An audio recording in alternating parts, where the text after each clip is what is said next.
All right.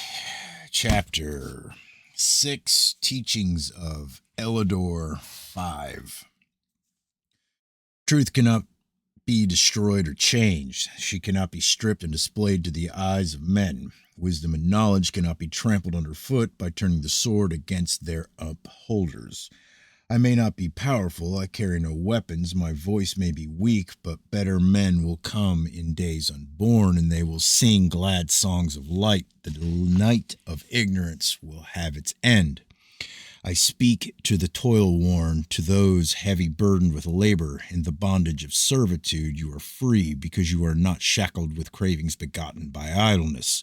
The idle rich are not free, they are slaves to their possessions. They suffer under the lash of their thoughts. Labor is not toil and nothing else. Its rewards extend beyond worldly things. This is one of the tragedies of the rich who are denied them. Even the prophets of the past have not seen clearly the rewards of labor. I will teach you the truth, and it will make you free.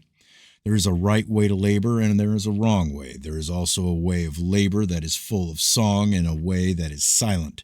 Both play their part. Men should choose their form of labor and not have it thrust upon them. In it, they should find contentment and self-expression. Then it will not become wearisome. The man who would be happy and contented must seek a form of labor free from anxious thoughts and fanciful desires. It must bring satisfaction and confer benefit. These things have been said before, but I say them again. Do not pursue vain hopes or seek too high a reward. Ask only for a just return and remain your own master. It is unwise to seek a position too great for your abilities. By doing so, you burden yourself with a life of straining. Be satisfied with whatever fate decrees, and whatever problems perplex you, rise above them. Be without jealousy, never envious of another's position. Meet success and failure with equal poise, and your labor will not be burdensome. Learn to see the hand of the Supreme Spirit in all things, and make your labor the sacrifice, your toil the offering to him. No others are asked than these: care and diligence, honesty and skill being your form of worship. You worship well. Diligence in the task, a life of moderation, dedication of wealth, leisure hours filled with service of study. These are proper sacrifices, not poor dumb creatures. Those who curtail pleasures and then do nothing useful with the time gained are fool. To abstain from enjoyment to serve To abstain from enjoyment to serve beneficial ends is good. So also is dedication of worldly wealth beyond modest needs. Giving an honest day's labor for wages, living modestly and frugally without meanness or harsh austerity. These two are worthy of acceptable sacrifices. It is through sacrifices such as these that the soul spirit is truly glorified. Neither contentment in this world nor happiness in this world to come is for those who do not know the meaning of sacrifice. All good works, all honest labor, all charitable deeds, all payments of full and fair wages, not futile burnings, are worthy sacrifices. Another form of sacrifice is the time devoted to studying the scriptures. Open your hearts to my words. I speak only for your benefit. My voice is not raised for my own amusement. There is much talk about the wickedness and arrogance of the rich. Have I said this?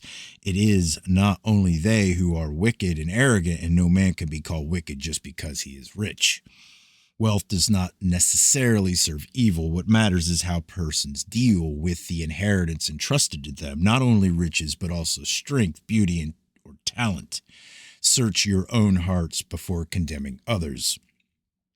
It is not only the rich who are idle. Each of you ask yourself how you would fare under the test of riches and answer honestly. Is it certain you are not reviling the rich through envy? Are you sure there is no hypocrisy in your hearts? Wealth is no light burden, and very few survive a severe test. But there are others, men of unusual ability, women of great beauty or talent. They too often fail. Look within before you look without. Like those other things, labor is a challenge. The outcome can be a gain or a loss, victory or defeat. The slovenly man who labors only to supply his needs is one on whom life is wasted. The man who declines to utilize mind and limbs to the utmost is no better than the man whose riches permit him to live a life of uselessness. The fault lies with the man, not his money. The enjoyments that flow from worldly things bear within themselves seeds of sorrow.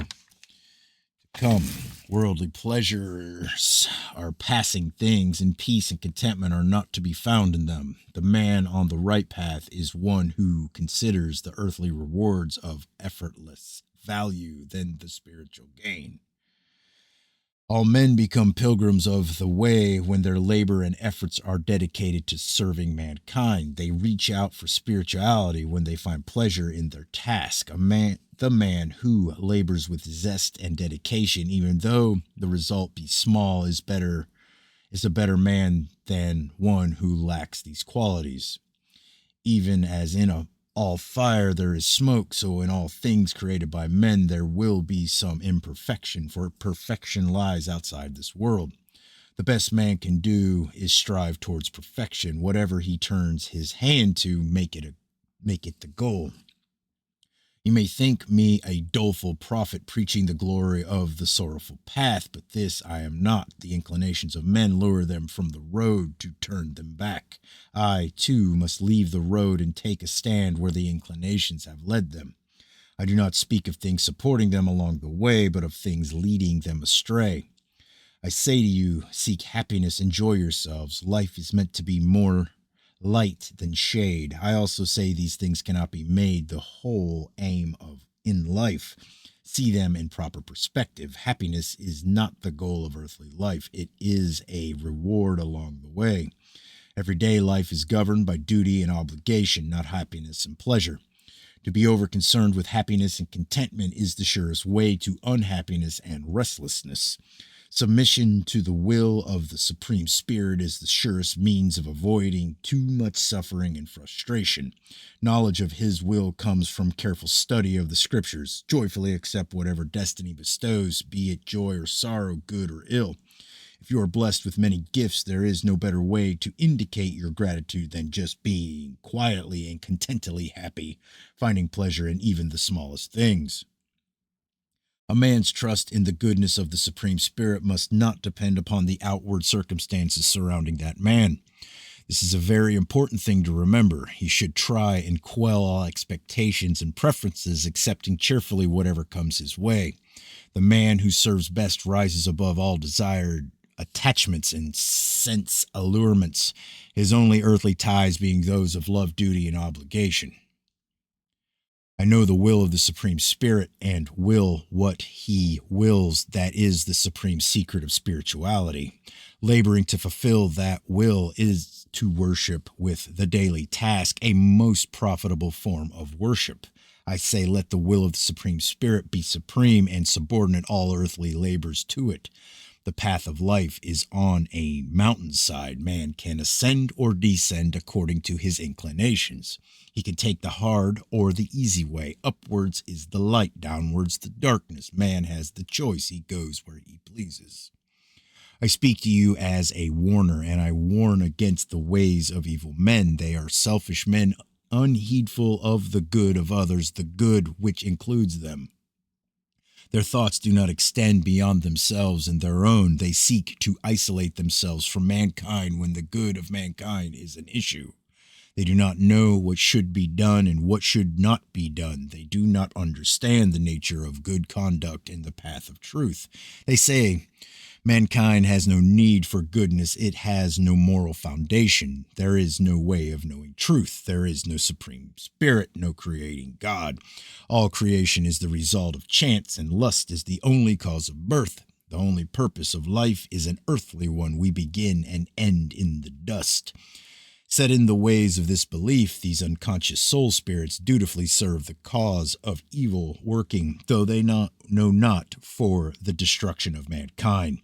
They taint their soul spirits with unrestricted desires and stain them with uncontrolled urges. Full of arrogance and deceit, they ride roughshod over the spiritual inclinations of others and hold fast to their own dark belief. Their destructive work is carried on in the name of progress. Yet with all they have, they are unhappy and discontented. They are loaded with many unnecessary cares, and the restless thoughts never give them peace. They fruitlessly seek happiness in sensual enjoyments and pleasure and gaiety in the frivolities of life, in drinking and gambling and luxury and ease, firmly believing they will find it there that life can offer no more. They are bound fast with fetters of worldliness. They are blind and insensitive to anything else. They seethe within anger, spitefulness, indignation, and malice are relieving outlets. They seek refuge in lies and deceit. They hope for relief in outbursts of temper and lust and sensuality and in foul language. They only aim to amass wealth and possessions or to live a life of idleness and ease. They cannot understand what drives them on. They say, what I have earned. It is my own. With it, I will acquire whatever I need to satisfy my desires. I have amassed riches. I have come to a high position. Men look up to me. I am praised and honored. I can buy what I desire. I will enjoy life. I am a success. Who else is like me? I give charity. I fulfill my religious obligations. I am sought after by those who need advice and help. I live comfortably. I eat well. I have all I need. This they say, but are they really happy and at peace? Are they really successful, having all they want? No, they speak from the darkness of delusion, though they know it not. They have been deceived by the trap of earthly conditions. They have fallen prey to the alluring phantoms of the senses. They are entangled in a net of delusion. They wander in the deep fog of illusion. They are slaves to their urges, captives of their cravings. They are bound and helpless in a chariot drawn by runaway horses, carried swiftly towards the yawning abyss. Weak men become drunk with heady draughts of power and riches. They are carried away by their own arrogance and conceit. They try to turn earthly condition towards serving their own ends and struggle futilely against the law, willing slaves of arrogance and selfishness, helpless victims in the stormy seas of rage, lust, and violence. These servants of evil hate the divinity within themselves. They hate and fear the small, still voice inside. They stifle it. They smother it under the loud clamor of gaiety. They seek solace in strong wine, in sense-stimulating entertainment, and in spirit-poisoning drugs. Stand aside. Let them be carried swiftly to the place of sorrow and vain regret. Hear my voice and do not fall into the traps of worldliness. Do not fall willing victims to the allurements of phantoms. Look for reality. Be satisfied with nothing less than truth. Do not reject the scriptures. Study them carefully, and you will have a guide through life. They will reveal the right and the wrong. Follow their light. Do what has to be done. No more is expected of you. Heed what I say, for I am your friend.